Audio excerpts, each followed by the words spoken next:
स्मरणं दिग्वृते प्रत्याशा पंचमन्यन्ते अभ्यन्तरं दिग्वधे रपार्थिकेभ्यः सपावयोगेभ्यः विरमणमनर्थदण्डं वृतं विदुर्वितधराग्रण्या पापोपदेशहिंसा दानापद्यान दुष्कृतेः पंच प्राहुप्रमादचर्या मनर्थदण्डान दण्डधरा तिर्यक्लेशवर्ज्या हिंसारम्भं प्रलम्बनादीनां प्रथमा कथा प्रसंगा विस्मर्तव्या पापे उपदेशा परशुकृपाणखनित्रज ज्वलनायुध सिंह शङ्खलादीनां वधहेतूनां दानं हिंसादानं ब्रवन्ति बुधा बदबन्दक्षेदादेर्द्रेषाद्रागाज परकलद्रादे आध्यानमपध्यानं शासति जिन शासने विसदा आरंभ संग साहस मिथ्या तद्वेष राग मद मदनई चेतय कलुषयतां श्रुति रवदीनां दुष्टिर्भवति चिति सलिल दहन पवना रंबम विपुलम वनस्पति छेदम शरणं सारणमपि च प्रमादचर्यां प्रवासन्ति। बस बस बस। देवाधिदेव खजराट श्री वर्तमान शासन नायक महावीर भगवान की, आचार्य गुरुदेव श्री समंत भद्रदेव की, आचार्य भगवान श्री विद्यासागर जी महामुनिराज की, मुनिवर श्री आचार्य श्री समय सागर जी महामुनिराज की, मुनिवर श्री 108 अजित सागर जी महाराज की।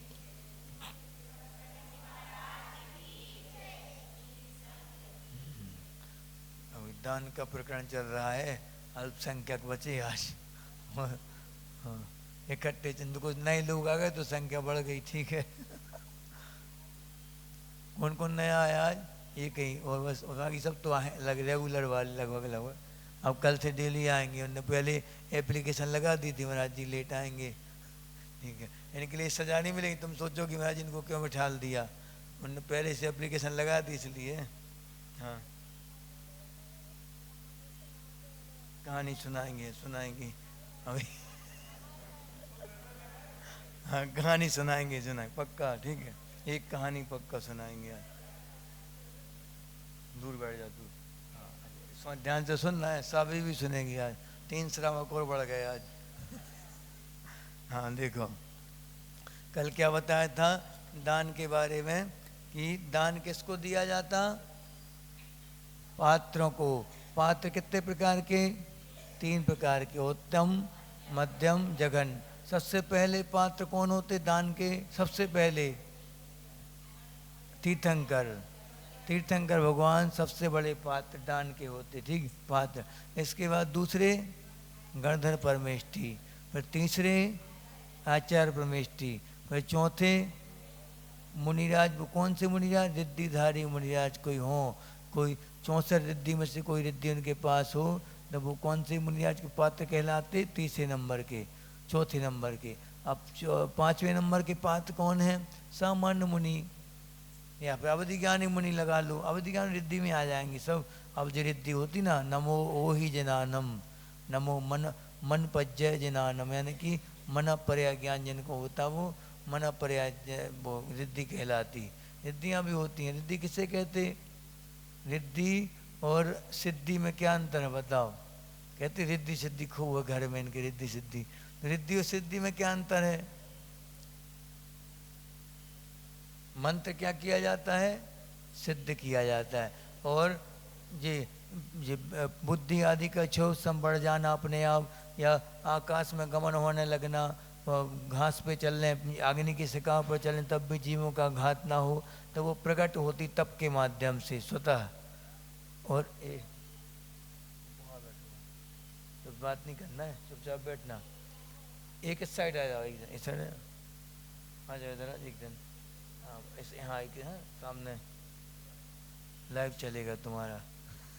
हाँ, तो रिद्धि की रिद्धि क्या होता है? रिद्धि प्राप्त हो जाती अपने आप। वो सिद्धियाँ किस मंत्र के कौन से रक्षक देव हैं वो उद्देश्य पूर्वक सिद्ध की जाती, वो सिद्धि कहलाती। हाँ, सिद्धियों में क्या होता फिर? समस्या बनती कि फिर वो देव अपने ऊपर हावी होने लगते। अगर उनका सही उपयोग नहीं किया और सही उपयोग नहीं किया गुरु के आदेश से, गुरु के उपदेश से अगर नहीं किया गया वो काम, तो फिर वो रिद्धियाँ सिद्धियाँ जो हैं तुम्हारे ऊपर हावी हो सकती हैं, होती हैं। अब यहाँ क्या बता रहे कि नवदा भक्ति पूर्वक दिया गया दान और दाता के 7 गुण बताए थे कल। कौन कौन से 7 गुण? भक्ति, तुष्टि, श्रद्धा और विज्ञान, क्षमा, अलुब्धता और एक और सत्य। ये 7 चीजें बताई थी। तो अलुब्धता किसे कहते? कौन सा लोभ? हाँ, वो लाल की, वो तो है कि लालसा की महाराज जी को ज़्यादा ज़्यादा न ले ले महाराज जी, आज खाते ही जा रहे, बैठे ही नहीं रहे वो। हमने कई अच्छे अच्छे बहनों तक के मुंह से सुना, हमने कई बार हम आहार कराने जाते थे महाराज जी के, एक महाराज जी तो उनको बहुत टाइम लगता था आहारों में, और टाइम के अलावा उनको डाइट अच्छी थी उनकी। अब कितनी, अब क्या कर सकते हैं इसमें, जैसा कर्म को इसका हो। कोई बार अपन 5 रोटी खाने से कोई संतुष्ट हो जाता, कोई 20 रोटी खा ले तब भी भूख नहीं मिटती, कोई 2 रोटी में भी ऐसा लगता कि जैसे भरपेट खा लिया हो, खाते पीते घर का हो ऐसा लगता। 2 ही रोटी खाता है वो ज़िंदगी में बस, तब भी अच्छे अच्छे 20 रोटी वालों को भी इससे भी अच्छी उनका शरीर लगता। क्यों? अपने अपनी वो है कर्म कोदय, सबके अपने अपने स्थिर अस्थिर नाम कर्म कोदय है। सुस्वर मैं कई बार कहते कि शुभ का उदय क्या कहलाता? मस्तक आदि अवयवों का बहुत अच्छा होना, सुंदर अवयव होना शरीर के, वो शुभ नाम कर्म का उदय है। अशुभ नाम कर्म का उदय, या कितनी अच्छा कलर हो सब कुछ तब भी अशुभ माने सुंदर नहीं है, बस सूरत है वो, ये क्या कहलाता? अशुभ नाम कर्म का उदय। आदे माने क्या होता? चमकदार देह प्राप्त होना, मेरे को आकर्षक देह प्राप्त होना। कई बार सांवली काया है, शरीर कैसा सांवला है तब भी आकर्षक शरीर है। हाँ, जैसे हीरो वगैरह, कोई दक्षिण के हीरो, हाँ, उनका पुण्य का उदय, यश कीर्ति नाम कर्म का उदय है उनका, यश फेरला उनका चारों दिशाओं में। तो काला कलूटा शरीर है तब भी कृष्ण जी थे, देखो कितने आकर्षक, कामदेव जैसे थे, सबको आकर्षित कर लेते थे अपनी ओर वो। ये क्या कहलाया? आदे नाम कर्म का उदय। जिनकी आज्ञा मानने सब तैयार हो जाएं, वो आदे नाम कर्म का उदय कहलाता। अनादे, जिनको कोई नहीं मानता, बोल रहे एक ऐसा करो तब भी नहीं मान रहे कोई, तो फिर ऐसे में क्या करें महाराज जी? डिप्रेशन के मुनि महाराज जी का मान लो आदे अनादे का उदय है, तो क्या होगा? डिप्रेशन में नहीं जाएंगे। वो क्या सोचेंगे कि हमारा भी कर्म का उदय तीव्र चल रहा है, अशुभ कर्म का उदय है, हम शांति से निकालेंगे। हम क्यों आदेश दें किसी से, क्यों उम्मीदें रखें कि हमारी उम्मीद को पूरा करेगा ये आदमी? जितनी उम्मीदें रखोगे उतने ही संकलेश होंगे, और संकलेश करने के लिए थोड़ी साधु बने। साधु अपना आत्मकल्याण करना। इसलिए आचार्य ने हम लोगों से बिल्कुल पहले दिन दीक्षा हुई थी उसी दिन बोल दिया था आचार्य ने कि किसी को कभी आदेश मत देना, आदेश नहीं देना, और निर्देश भी नहीं देना कि ऐसा ऐसा कर लो, ऐसा कुछ नहीं। वो पूछे बार बार, उपदेश दे देना बस, संकेत दे देना बस, बाकी आदेश और निर्देश कभी नहीं देना किसी के लिए। आचार्य ने स्पष्ट बोला हम लोगों से। क्यों बोला था उनने? क्योंकि आप आदेश दोगे तो क्या होगा? हर आदेश आपका माना जाए ये जरूरी थोड़ी है। वो अपने इंसाफ से मानेगा। हम कह रहे हैं नियम लो, हम करो क्या? अरे उनको नहीं करना भैया, इसके सामने वाले की नहीं है कुव्वत नियम पालन करने की, जबरदस्ती क्यों? दूसरा आचार्य बोलते कि दूसरों के विचारों पर अपने विचार थोपना ये चोरी है, चोरी का दोष लगेगा। आपने अपनी क्यों थोप रहे? उसकी अनुकूलता देख के करेगा, हो सकता उसका असंयत सम्यक दृष्टिकोण स्थान हो उसका चौथा, वहाँ पर नियम कानून कुछ नहीं चलते, भाव नहीं बनेंगे लेने के।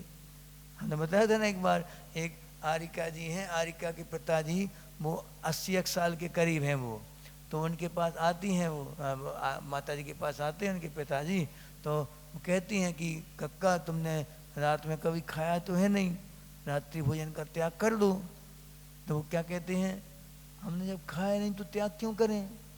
उनने कभी जीवन में छुआ भी नहीं रात में खाना, कभी नहीं, लेकिन त्याग नहीं है।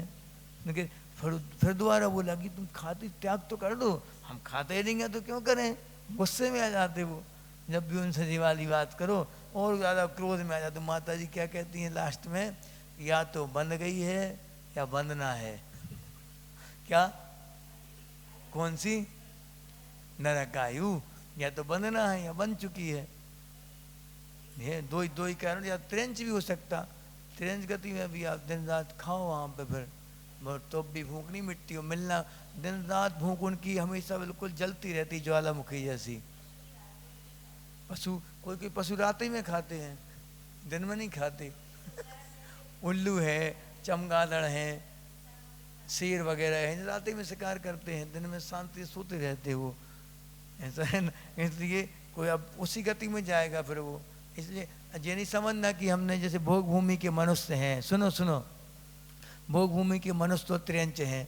अब वहाँ पर क्या होता है, रात्रि भोजन तो करते नहीं वो, कोई अनीति अत्याचार के काम कुछ करते नहीं अपने जीवन में, कि किसी दूसरे की स्त्री के ऊपर नज़र डालें, कोई किसी की संपत्ति हड़प, कुछ नहीं। वहाँ तो कल वृक्षों से मिलना है सब कुछ अपना अपना। वहाँ कोई चोरी वोरी पाप, 5 पाप होते ही नहीं वहाँ पे, तो होते नहीं तो उनको संयम ही बोल रहे हैं मुनिराज के जैसे। कपड़े अपड़े धोने की भी समस्या नहीं वहाँ। कपड़े गंदे हो गए, कल वृक्ष से बोल दिया हमें कपड़े चाहिए, सोच लिया जाके उसके नीचे खड़े होके, अपने आप शानदार कपड़े मिल जाएंगे आपको, चमचमाते हुए, फ्रेश, बिल्कुल प्रेस करे हुए मिल जाएंगे। तो फिर क्या उनको हम क्या बोल रहे, मुनिराज हिंसा नहीं हो रही उनकी, कपड़े अपने धोने में हिंसा नहीं हो रही, रोटी बनाने की भी हिंसा नहीं हो रही, कोई हिंसा नहीं हो रही उनके द्वारा। कौन सा परिज्ञा है, कुछ परिज्ञा नहीं उनके पर, ना घर है ना बाहर है? वहाँ ना ठंडी पड़ती ना गर्मी पड़ती, एसी लगा है? इनका देखो पाप नहीं कर रहे, देखो एक अच्छे से याद रखना ये बात, 5 पाप नहीं कर रहे, लेकिन 5 पापों का त्याग नहीं है। क्या मिलेगा, कुछ नहीं मिलना। नियम नहीं, आपको बंधना होगा, संयम से बंधना होगा आपको। हर एक खेल के कोई ना कोई नियम होते हैं, चाहे क्रिकेट खेल लो, वॉलीबॉल, बास्केटबॉल, टेनिस, जो भी खेलना, सब हर खेल के कोई ना कोई कायदे कानून होते हैं। आप याद रखना, ऐसे किसी की 1 लाख रुपए जमा है बैंक में और एफडी करवाई नहीं, फिक्स नहीं करी, तो क्या मिलेगा, ब्याज मिलेगा? कुछ नहीं, कुछ नहीं मिलना। ऐसा है सेविंग वेविंग का वो मायने नहीं रखता कुछ भी। जब अगर मान लो फिक्स कर दिए गए हैं तो फिर कब वो जब निकालोगे एफडी, आप तोड़ोगे, या फिर एफडी जब पूरी होगी आपकी, दुगना दुगना तक हो जाता पैसा, होता कि नहीं होता? इसलिए नियम होने अनिवार्य हैं जीवन में हमेशा। इसलिए तो हम प्रतिमाओं के ऊपर जोर देते खूब, और कई लोग तैयार हो रहे, मानस बन रहा है कई लोगों का प्रतिमाओं की ओर। आज थोड़ी चले गए बाहर लोग, कितने 25 लोग गए बाहर, 20-25 लोग अपनी क्लास के गए पूरे छांट छांट के। कोई बात, उनका पुण्य जितना होगा वहाँ भी पुण्य कमा रहे, गए तो पुण्य प्राप्ति के लिए हैं, कमा रहे होंगे वहाँ भी। ऐसा विश्वास है मैं कि पुण्य कमाने गए, पुण्य कमा रहे। हाँ, विश्वास रखो, ऐसा गए तो पुण्य क्रियाओं के लिए हैं। ये लोग भी यहाँ आए, देखो उनको आज पुण्य जाग गया, स्पेशल बाहर से आए, लेकिन यहाँ क्लास सुनने का मौका मिल गया, गुरुओं के दर्शन का अवसर मिल गया, नहीं कि नहीं, मतलब गुरु की वाणी सुनने का मौका ही मिल गया, 2 पुण्य कमा लिए। और थोड़ी और रुक जाए तो कल हार देने का सौभाग्य मिल जाए। हाँ, पुण्य के अवसर ढूंढते रहना चाहिए। हमने क्या बोला था कल, 2 चीज़ें होती हैं श्रावक के लिए, वज्रास्त्र हैं जो श्रावक की, जो कभी भी नहीं छोड़ना चाहिए मौका। कौन सा? एक तो दान, दानम पूया मोक्षम, यानी गुरुओं के लिए दान और पूजा। वो टेबल रख दो, टेबल उसके ऊपर, या 2-3 कुर्सी रख दो इकट्ठी। आज हवा जोरदार है, आज देखो इन्होंने त्याग किया ना, आज पंखे का त्याग किया सबने, आज त्याग किया तो प्रकृति भी साथ देती है सूरवीरों का। है, पंखा भी हिलने लगे, देखो छत्र तक हिलने लगा तुम्हारे अच्छा से। कितने सहनशील हो आप लोग, देखो हमेशा करना है साहब, विपरीत मौसम में भी आपके लिए अनुकूलता मिल जाएगी देवों के द्वारा। वो देवों का यही तो काम है, जो पुण्यशाली होगा उसकी रक्षा देव करते रहते हमेशा प्लानिंग के साथ। हाँ, चलो बैठ जाओ बैठ जाओ, या वहीं बैठ जाओ उसके ऊपर सबसे अच्छा, न उड़ेगा ना कुछ होगा। देखो हाँ हाँ सुनो सुनो, अब कल अपन ने पढ़ा था कि नवदा भक्ति से किया गया पुण्य, दिया गया दान, और 7 प्रकार के गुण। सबसे पहला गुण क्या था? श्रद्धा। जिन महाराज जी माता जी के लिए आप चौका लगा रहे हैं, 113 नंबर का श्लोक। हाँ, जिन मुनि राजों के लिए आप क्या लगा रहे हैं? चौका लगा रहे हैं, उनके प्रति श्रद्धा होना चाहिए। श्रद्धा किसके प्रति? देव सद्गुरु के। महाराज जी हम तो सबको मानते हैं, सबको बराबर दृष्टि से देखते। अब एक बार में ढूंढ लो, बात नहीं करो, सुनो। हाँ, बातचीत नहीं, क्लास का नियम फॉलो करो। हाँ, तो क्या बता रहे कि जिनके लिए हम आहार दान देने को तैयार हुए हैं, चौका लगाया है, उनके प्रति श्रद्धान भी होना चाहिए। बहुत अनिवार्य है श्रद्धान होना उनके प्रति। अगर श्रद्धा नहीं है तो वो फल कोई मतलब का नहीं है। अगर हमने बताया था, कई बार बता चुके तुम लोगों को, कि अगर कोई मान लो नमक की डली दबाए मुंह में और खूब रसगुल्ला खा रहा है, चमचम सफ़ेद सब कुछ खा रहा, अच्छे अच्छे आइटम खा रहा, मीठे मीठे, स्वाद काय का आएगा? नमक का आएगा। जब तक मिथ्यात की डली नहीं निकलेगी मुंह में, दाढ़ में से, अंदर से, जब तक कुछ नहीं होना, कितने हार दे लो आप, बर्तन घिस जाएं, घुल जाएं बर्तन, तब भी आपको फल नहीं मिलना कुछ भी। ज़्यादा से ज़्यादा भोग भूमि मिल जाएगी, कुभोग भूमि। कौन सी कुभोग भूमि? कि उसी कान को ओढ़ देते हैं, एक कान को ओढ़ लेते, उसी कान को बिछा लेते हैं, इतने बड़े कान मिलेंगे आपको।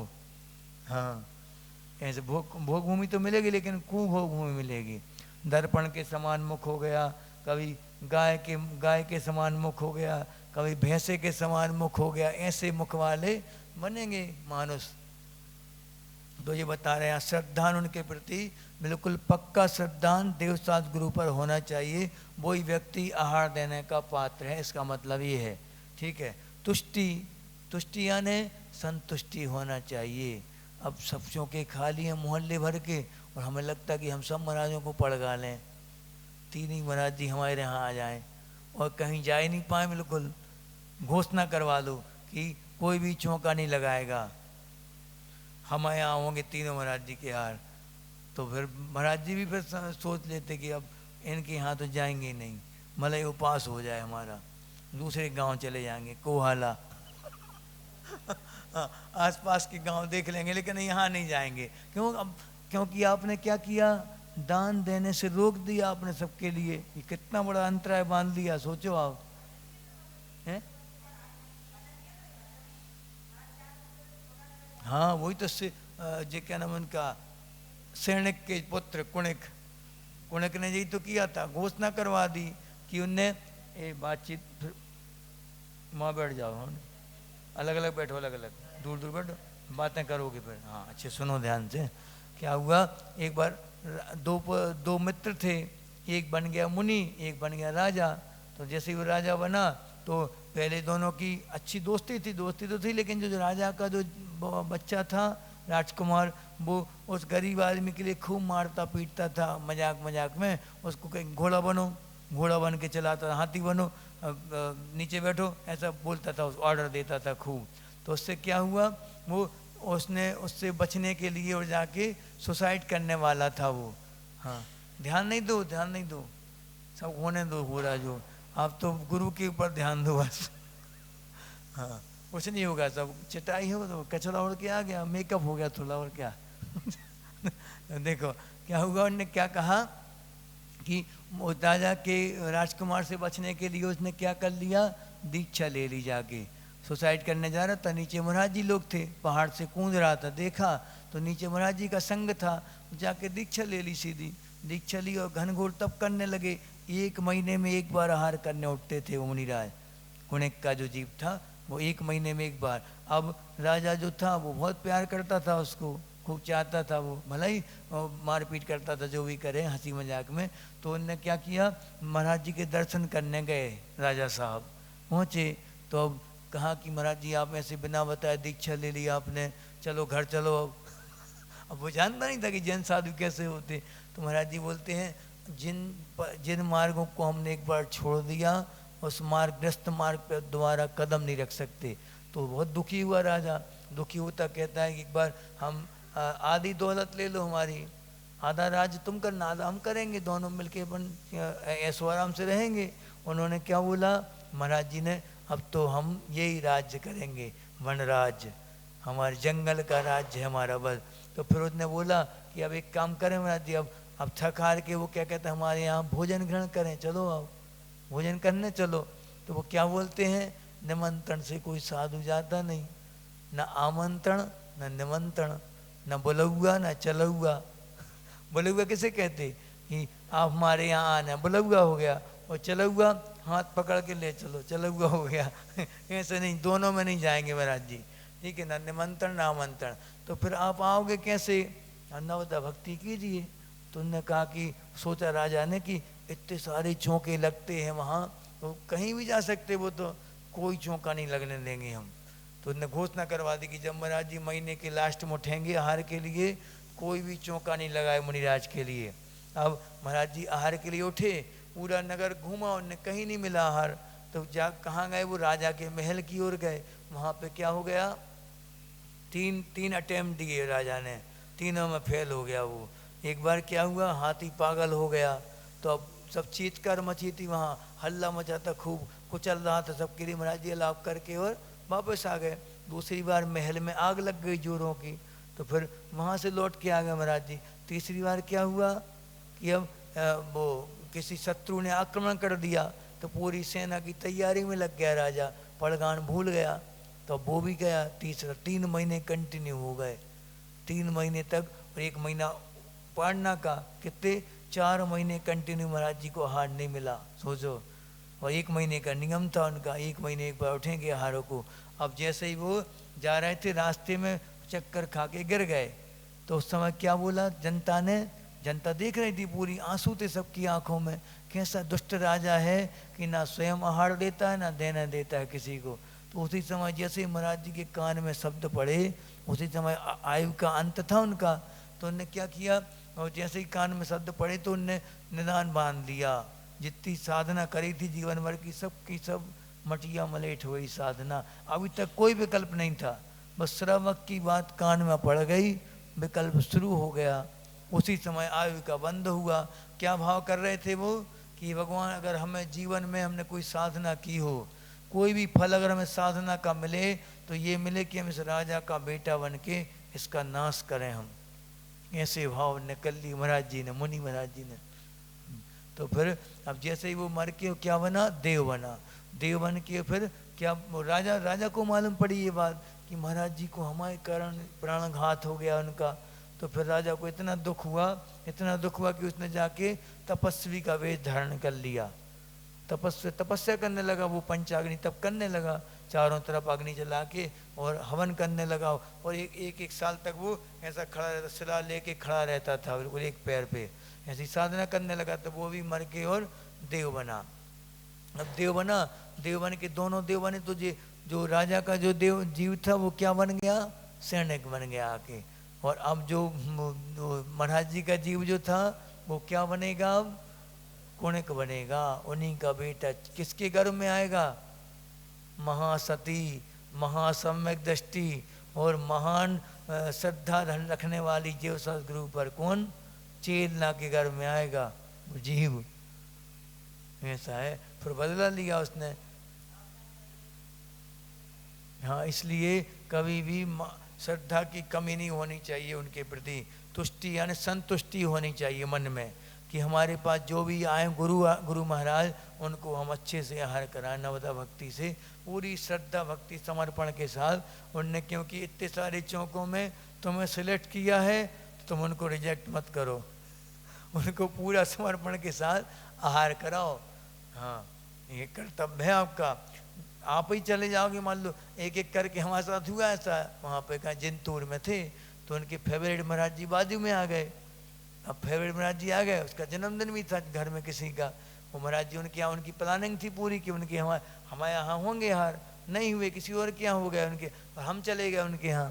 पहुँचे तो जाके उनने कहते महाराज जी हम अभी आ रहे हैं आहार दे के, चलिए आहार देने। हम मना क्यों करें, आपका कर्तव्य आप जानो, हम थोड़ी अंतराल डालेंगे कि आप दो का नहीं दो, अपना विवेक लगाइए। आप एक एक करके सब चले गए पूरे घर के, उनके फैमिली पैक महाराज जी होंगे कोई तो चले गए सब लोग। अब लास्ट में एक जो बचा था वो कौन था, हमारे साथ जो जाने वाला लड़का था, दो लोग बचे थे बस। तो हमने कहा भैया हम क्या करेंगे यहाँ, हम भी बैठ जा रहे हैं। हम बैठ गए चुपचाप, क्या करें हम बताओ।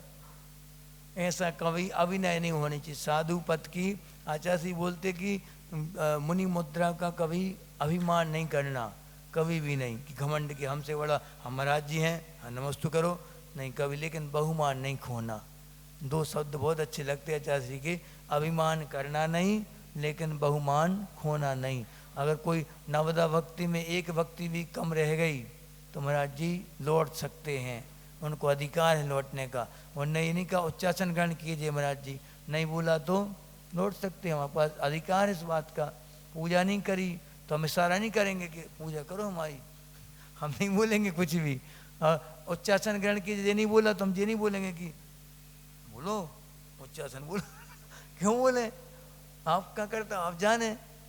इसलिए कोई ना कोई नए नए लोग जो चौका लगाते हैं, जो कभी नहीं लगाया जिनने, एक आध समझदार आदमी के साथ लगाना चाहिए। लेकिन वो ऐसा समझदार भी ना हो कि वो हावी हो जाए, अपने अनुसार चलाए सबके लिए। हमने क्या बोला इसके बाद ये चलेगा, नहीं तो अपने महाराज को अपने अनुसार मत चलाइए। हाँ, चौका वालों को थोड़ी राय चंद बन जाओ तुम की, राय सलाह दे दो कि ऐसा ऐसा ऐसा ऐसा कर सकते हैं अपन, देख लो। अगर उन्होंने बोला कि ये चला दे महाराज जी को, तो ये बोलना चाहिए अपन को कि शोधन करवा लो, देख महाराज जी से पूछ लो जाके, बस ये कर्तव्य है आपका। नहीं ये नहीं चलेगा, ये चलेगा, अरे तुम अपने अनुसार चलाओगे क्या साधु को, आप तो पूछ लो महाराज जी से जाके, बस पूछ लेंगे वो, बस जो चलना होगा चल जाएगा। ये क्या कहलाता है, विवेक कहलाता, भक्ति विवेक। अब भक्ति में हमने बोला था कि भक्ति में कभी कई बार ऐसा होता, हमारे साथ कई बार हुआ ऐसा कि मान लो किसी के घर में गए, पड़गान दिया और दूर चौका दूर है थोड़ा, यहाँ पड़गान करके ले जा रहे हैं, नाचते हुए जा रहे हैं, बढ़िया डांस करते करते जा रहे हैं। तो डांस 16 पहने हो आप, और मुनिराज के हार कराना है, आहार के बाद तो मैं डांस करना करो, लेकिन आहार के पहले अगर आप भी करेंगे डांस तो कीड़े मकोड़े सब क्या देख रहे हैं आप, नीचे देख के चलो, एरिया पस से नीचे देख के चलना चाहिए उस समय। चिटाई के ऊपर पैर नहीं, चिटाई के नीचे जीव हो सकते हैं। ये सब कर्तव्य है श्रावकों के, विवेक का काम है ये। हाँ, भक्ति में अंधा नहीं होना चाहिए, विवेक रखना चाहिए।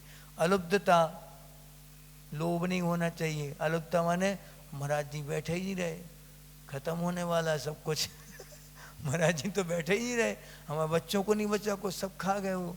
मुझे ऐसे विचार मन में नहीं आना चाहिए। हमने कल वो उदाहरण बताया था ना, कहानी वो छोटी सी, रत्नों की वर्षा क्यों हुई थी। पति ने पहले सबसे पहले अतिथि का भाग दिया, फिर दूसरा भाग किसका दिया, अपना स्वयं का दिया, फिर भी नहीं बैठे महाराज जी, तो तीसरा भाग किसका दिया, हाँ पत्नी की तरफ देखने लगा। पत्नी से पूछा कि ये तुम्हें खाना तो नहीं है, अब नहीं मिलेगा क्योंकि अब जी महाराज जी को दे देंगे तो फिर दोबारा बीनने जाने पड़ेंगे चावल, ऐसा। तो पत्नी भी समझदार थी, विवेकवान थी, वो पक्की भक्त थी, वो प्रतिमाधारी थी। तो उसने क्या बोला उनसे, पति से अपने, कि हमारा भाग भी दिया जाए, हमारा क्यों रहा जाए फिर, जैसे आप हमारे पति हैं, आपकी हमारा दोनों का एक ही धर्म है, एक ही कर्तव्य है, तो दोनों साथ में करेंगे। तो बस उसने जैसे ही अपना द्रव्य दिया, उसी समय क्या हो गई, पंचाचार्यों की वर्षा हो गई तुरंत देवों के द्वारा।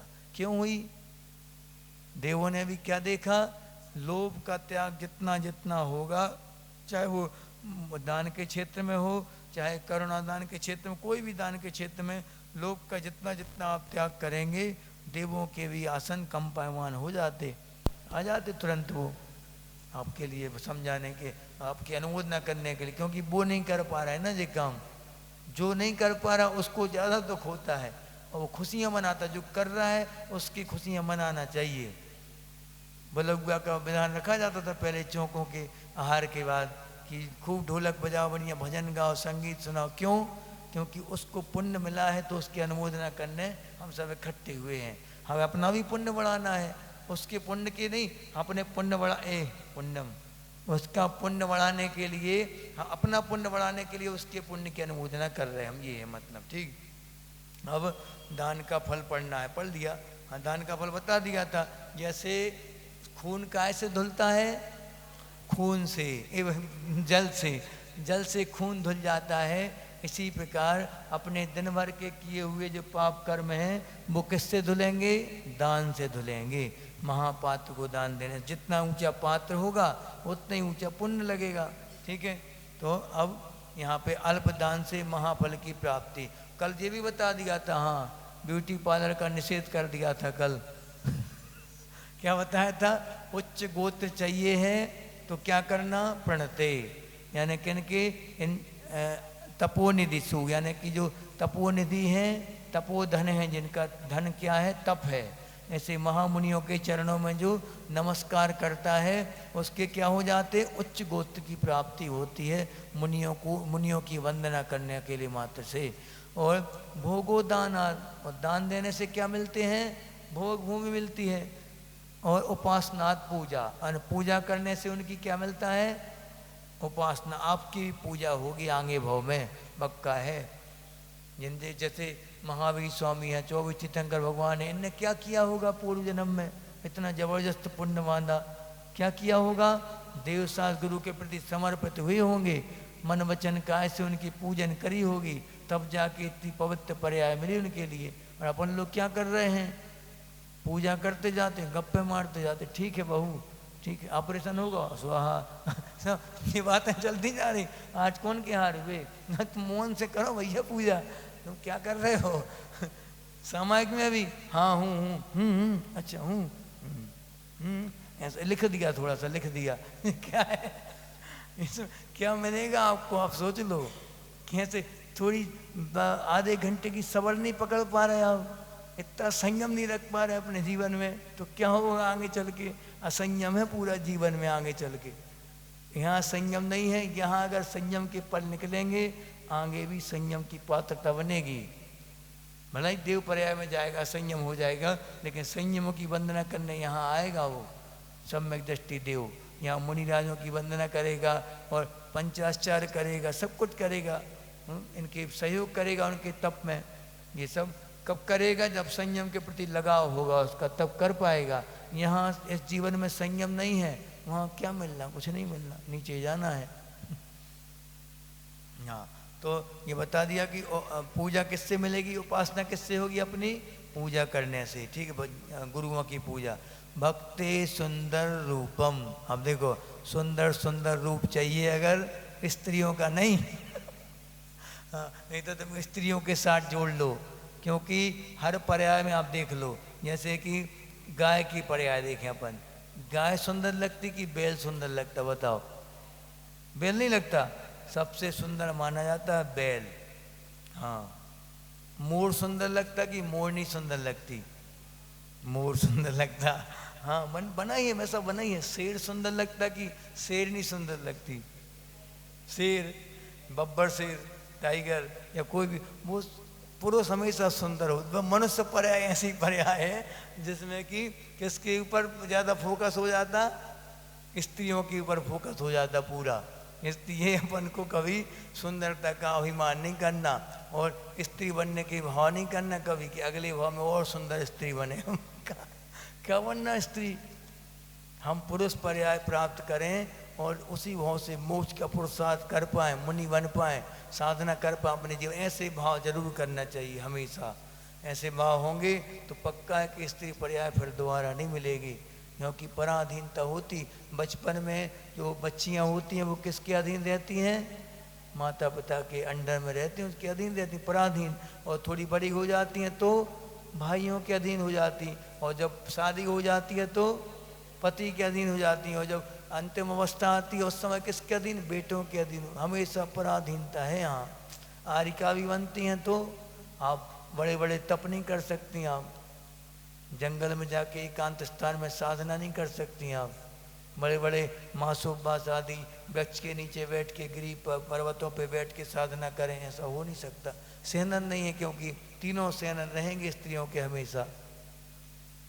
लास्ट के 3 सेनन, ऊपर के नहीं, लास्ट के 3 सेनन। हाँ, इसलिए पराधीनता से अपन को मुक्ति चाहिए है, तो दिन रात भावना भाव, और जो करके जिन कामों को करके अपन स्त्री बने हैं उन कामों से बचें हम। दूसरों की चुगली करना, यहाँ की बात वहाँ करना, और खोद खोद के पूछना बातों के लिए। हाँ ठीक है, ठीक चल रहा सब, थोड़ी सुना तो था, ठीक ठीक चल रहा है कि नहीं, बार बार बार बार उसी बात माने वो निकलवा लेंगी बाहर। XPhD इनका PhD है, दो महिला रहती हैं। और मायाचारी तो स्त्री के साथ जन्म लेती है मायाचारी। अपन पुरुषार्थ करके इन भावों पर नियंत्रण कर सकते, चाहें तो कर सकते, और सजना धजना ये सब पर्याय के अनुसार होता है, लेकिन नहीं चाहे तो नहीं सजे हम।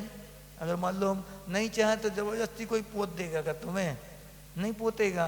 तुम खुद पुतने बैठती हो तो पोतेगा तुम्हें, वो पैसे लेगा वो पोतने की ओर। इसलिए कभी भी कितने कुछ हो जाए, कितने बड़ा फंक्शन हो, ना हमारे होंठों पर लिपस्टिक लगेगी, पान खा लो ज़्यादा है तो पान खा लो और क्या, पान का निषेध नहीं किया, पान खाना ठीक है, लेकिन मीठा पान खाना, जर्दा वाला नहीं खाना। पान खा सकते इसमें। और लिपस्टिक, नेल पेंट जो जीवों की हिंसा से बनता है आपकी सुंदरता के लिए, ये चीज़ें कभी नहीं लगाना, ठीक है। हाँ आगे बढ़े हम।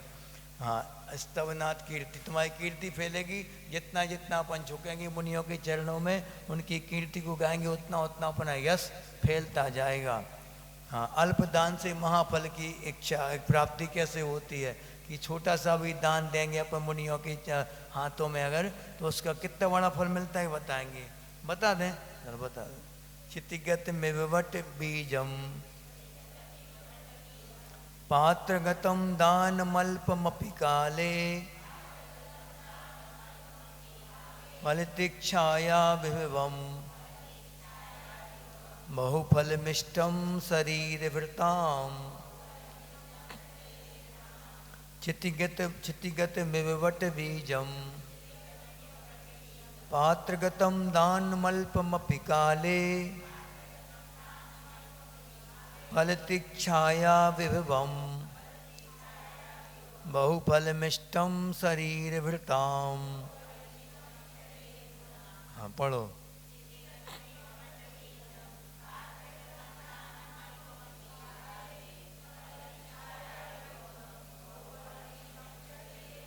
हाँ क्षितिगत, क्षिति माने भूमि, भूमि में गया हुआ, उत्तम भूमि में गया हुआ, एव यानी समान, उत्तम भूमि में गए हुए, बट बीजम, बट यानी बट वृक्ष या बरगद का वृक्ष के बीज, बरगद के बीज के समान, पात्रगतम। अब देखो जैसे कि छोटा सा बीज अगर उत्तम भूमि में सही समय में चला गया, सही मौसम में सही भूमि में चला गया, उर्वरा भूमि में, ऐसा नहीं कि चट्टान पे डाल दो तुम वो बीज और फूल जाए फल जाए, ऐसा नहीं होगा। भूमि भी चाहिए, उर्वरा भूमि चाहिए, ठीक है। इसलिए कौन से पात्र को दिया गया दान फलेगा? उत्तम पात्र को, हाँ, या फिर सम्यक दृष्टि पात्र को दिया गया दान फलेगा। जिस किसी की भी मदद करोगे तो पहले जैसे उनके बारे में आता है कि क्या नाम उनका, नाम याद नहीं आ रहा, जिनने कुत्ते को नमोकान सुनाया था, जीवनधर स्वामी। जीवनधर स्वामी जा रहे थे, नई नई शादी हुई, रास्ते में बहुत सारी शादी करते गए, वो 7-8 शादी रास्ते में कर ली उनने 8 शादियाँ, 7 तो एक तो वहीं हुई थी, 6-7 शादियाँ तो रास्ते में कर ली। तो शादी हो गई, शादी के पूरे गहनों से लदे हुए थे, बिल्कुल पूरे लबालब भरा था पूरा शरीर। अब वो जा रहे थे रास्ते, जंगल के रास्ते जा रहे थे, उनको बोझ लग रहा था कि कहाँ गहने मैंने ढोएंगे फालतू हम, और तुम्हारे पास होता तो छुपा के गाड़ गुड़ के धर देते, निशान लगा दे, झंडा गाड़ देते, आएंगे लौट के तो ले जाएंगे और निकाल के। उन्होंने क्या किया, उन्होंने कहा कि ये हमें बोझ लग रहे हैं ये गहने, तो इनको देना है किसी को, तो ऐसे नहीं देंगे हम, किसी व्यक्ति को देंगे तो पहले उसको पात्र बनाओ देने के लिए, देने का पात्र है कि नहीं, उसका हमारा धन का सदुपयोग करेगा कि नहीं, वो व्यसनों में तो नहीं उड़ाएगा पैसा। इसलिए बहुत आवश्यक है जहाँ आप दान करेंगे पहले उसकी पूरी परीक्षा कर लें कि हमारा दान सही जगह लग रहा है कि नहीं, वरना वो गलत दिशा में लग गया तो आपको उसका छठवां हिस्सा मिलता रहेगा। और सही दिशा में लगा तो उसका छठवां सही मिलेगा। इसलिए बहुत सावधानी से दान करने का काम है। तो उन्होंने क्या किया, उसको पहले देवसात गुरु का स्वरूप समझाया, उसको पहली प्रतिमा के व्रत दिलवाए, उसके बाद उसको दान दिया, पूरे गहने सब कुछ दे दिया पूरा, एक भी गहना एक भी आभूषण कुछ नहीं बचाया जी। ये कहलाता सच्चा दान। देखो क्या किया था, पहले 5 सम्यक दृष्टि बनाया उसके लिए, उसके बाद उसको दान दिया फिर अपने गहनों का। ऐसा आपको भी दान करना चाहिए, जिस किसी को भी आप दान करते रहें, ऐसा नहीं, पहले पात्र तो हो वो उसका लेने का पात्र, उसका सदुपयोग, हमारे दान का हमारे पैसे का वो दुरुपयोग ना करे बस। आप दान के भेद कल पढ़ेंगे, आप ये पढ़ लो। देखो जैसे कि भूमि में गया हुआ बीज, बट का बीज जो होता छोटा सा होता, खसखस के दाने के बराबर। कोई से बोलो, कोई बच्चों से बोलो कि इस बीज में 3 किलोमीटर तक का वृक्ष बनने की संभावना है, कहेगा बुद्धू बना रहे महाराज जी आप, हम ही मिले बुद्धू बनाने के लिए, ऐसा बोलेगा वो। जबकि क्या है, योग्य भूमि और सही जलवायु के अनुसार बोया गया बीज क्या होता है, सही फल को देता है। बट भी वृक्ष जो है कई गुना फलित होता है वो वृक्ष। दानम अल्प पात्रगतम, इसी प्रकार उत्तम पात्र को गया हुआ दान, अल्पम अपी माने छोटा सा भी दान, काले यानी कि सही काल में उचित समय में, फलतिच्छाया फलती यानी फलता है, कैसा, छाया विभव माने छाया शाखा और जलवायु सब कुछ देगा, फल भी देगा छाया भी देगा सब देगा, वैभव से युक्त होगा वो। बहुफलम इष्टम शरीर भृताम यानी वो स्वर्ग आदि मोक्ष और स्वर्ग सुख को देने वाला वो फल होगा। शरीर भृताम यानी शरीरधारी जीवों को मिलेगा उसका फल। अब इनमें बताएंगे कल की कौन कौन प्रसिद्ध हुआ, कौन कौन से दानों में कौन कौन प्रसिद्ध हुआ और दान कितने प्रकार के होते जाएगी बताएंगे। बोधि समाधि परिणाम शुद्धि स्वात्मोपलब्धि शिव शोक सिद्धि चिंतामणिम चिंतित वस्तु दाने त्वं बंद मानस